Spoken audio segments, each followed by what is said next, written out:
Hi guys, so ayan, medyo lumalakas-lakas na po siya guys. Pero dito po sa amin sa Imos, wala po siyang ulan masyado. Ayan. Kita niyo po yung dahon guys, oh. Pansin niyo guys, maingay talaga. Lalo na yung bugso niya.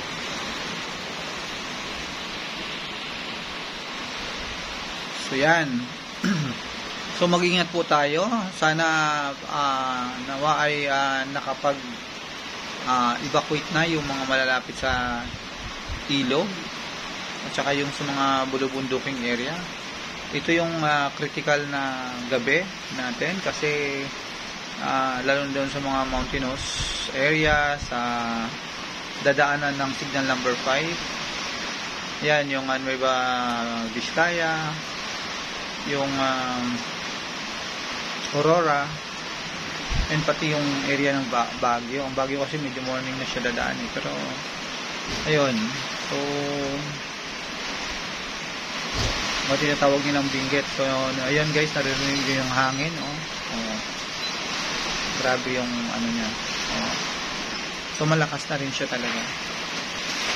At ayan, oh, ayan.